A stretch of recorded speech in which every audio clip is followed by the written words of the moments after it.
मोअज़्ज़िज़ नाज़रीन अस्सलामुअलैकुम। दोस्तों, एक शौक चलचल लड़की हाथ में मोबाइल थामे आती है और गुस्से से बिफरे हुए लहजे में कहती है, बाजवा ने मेरी मां को किडनैप कर लिया है। और पाकिस्तान भर से इंसाफियन इस लड़की यानी ईमान मजारी को झांसी की रानी बनाकर पेश करने लग जाते हैं। ये वही इंसाफियन है जो रात दिन इन खूनी लिबरल्स की छतरोल करते थे, लेकिन इमरान खान की हुकूमत खत्म होते ही इंसाफियन हर उस किरदार को हीरो बनाकर पेश करने लग चुके हैं जो इस मुल्क के नासूर थे। ईमान मजारी पीटीआई रहनुमा शीरी मजारी की बेटी है, जो कि हमेशा से पाक फौज और इस्लामी इक़दार का तमाशा बनाती रहती है। ये कोई नई बात नहीं। नाज़रीन ग्रामी, ईमान मजारी ने बरतानिया ईटनबर्ग से अपनी लॉ की डिग्री की और वहाँ पर खुलकर हमजिन्स परस्ती, मेरा जिस्म मेरी मर्जी जैसी तंजीमों की जीनत रही। वकास घुराइया, गुल बुखारी जैसे किरदार इसके पसंदीदा हल्का अहबाब रहे। दौरान तालीम नाइट क्लब और शराब की महफिलें मोहतरमा की खास मसरूफियात थी। दोस्तों, आपको बताएं कि 3 नाइट क्लब थे जिनका मोहतरमा को नशा हो गया था। दी हाइव,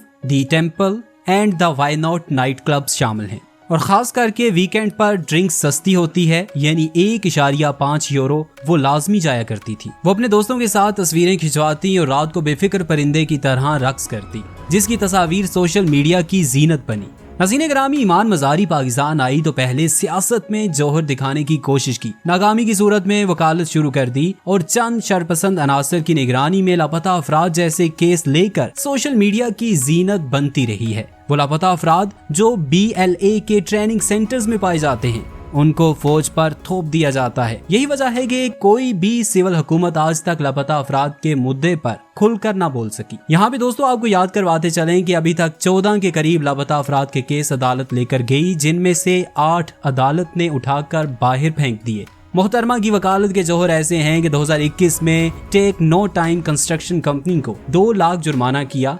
वजह सिर्फ ईमान मजारी का अदालत के साथ चालाकी और हकाइक को मस्क करना था। नाज़रीन ग्रामी, शराफिया की झांसी की रानी को चंद वकला हीरो बनाकर अदालत पेश करते हैं, वैसे ही जैसे मरियम और बिलावल को रोज पेश किया जाता है, जबकि पीछे काम करने वाले कोई और होते हैं। मोअज़्ज़िज़ दोस्तों, शीरी मजारी के खिलाफ जमीनी तनाज़े पर गिरफ्तारी सिविल हुकूमत का मसला था, जिसके पीछे राना सनाउल्लाह का सियासी इंतकाम था। लेकिन ईमान मजारी ने हालात का फायदा उठाते हुए जनरल बाजवा पर इल्जामात की बौछार कर दी और बाद में माफी मांगी। यही नहीं, जब शीरी मजारी की गिरफ्तारी के बाद पहली वीडियो आई तो उसने राना सनाउल्लाह पर इल्जामात लगाए, लेकिन जैसे ही कुछ देर ईमान मजारी के साथ रही तो शीरी मजारी ने यू टर्न लिया और स्टैब्लिशमेंट पर इल्जाम लगा दिया, जो कि हर किसी के लिए हैरान कुन था। मोअज़्ज़िज़ दोस्तों, ईमान मजारी एक तरफ पाकिस्तान में खूनी लिबरल्स की चहीती है तो दूसरी जानिब BLA जैसे दहशतगर्दों की लाडली और अब बड़ी चालाकी से इंसाफियन की हमदर्दी भी हासिल कर चुकी है। यही वजह ठहरी कि आर्मी को मुद्दई बनकर केस करना पड़ा,